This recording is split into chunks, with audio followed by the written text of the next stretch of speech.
Você já deve ter se perguntado, às vezes, num museu ou até mesmo caminhando na rua, diante de alguma reprodução de alguma tela ou na televisão,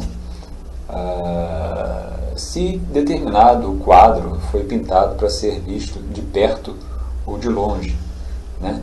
Essa ideia de que determinados quadros foram feitos para serem vistos de perto e outros de longe se disseminou na cultura popular de maneira generalizada, de modo que muitas vezes você explica para uma pessoa a história de uma tela, você contextualiza aquela obra, você explica o que existe ali para ser fruído, você explica as intenções do artista e a pessoa ainda pergunta a você: mas essa tela, eu compreendi tudo que você me disse, mas essa tela ela foi pintada para ser vista de longe ou de perto?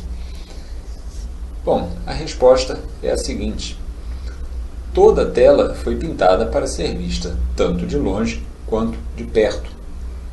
Por quê? Porque de perto nós percebemos as pinceladas, nós percebemos detalhes, nós temos a capacidade de apreender determinadas minúcias daquela obra que de longe, evidentemente, nós não perceberíamos.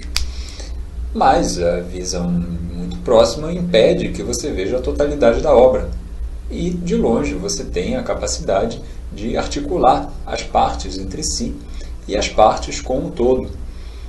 De maneira que toda a obra é feita para ser vista tanto de perto quanto de longe. Se você vê apenas uma obra de longe, você não vai perceber, não vai captar determinados elementos técnicos usados pelo artista. E se você também ficar só vendo de perto, você não vai ter a capacidade de percepção daquela obra como um conjunto. Mas esse tema é interessante porque ele, apesar de ser aparentemente banal, uma coisa fácil, simples, ele esconde uma dúvida bastante pertinente e bastante profunda, que é fruto, que dá origem a vários e vários estudos diferentes relacionados à percepção humana. Por quê? Porque a nossa percepção ela não é contínua. Nós vemos pedaços e o nosso cérebro articula esses pedaços da obra. Nós não temos a capacidade de ver a totalidade do que se passa numa obra de arte. Isso é impossível. Nós não temos a capacidade de, num relance, captar todas as minúcias, o conjunto, a relação entre as partes, das partes como um todo. Não. Nós vemos cada um desses elementos, cada uma dessas articulações, dessas criações pontuais feitas pelo artista, e no nosso cérebro isso se acumula e depois nós concrecionamos isso tudo. Isso tudo se torna uma coisa só, se torna uma convergência daquilo que nós percebemos de maneira fragmentada. Então, a fruição de uma obra de arte, ela é, sobretudo, uma verdadeira complexidade da percepção humana, porque nós concrecionamos aquele conjunto todo de pequenas percepções naquilo que nós chamamos de fruição da obra.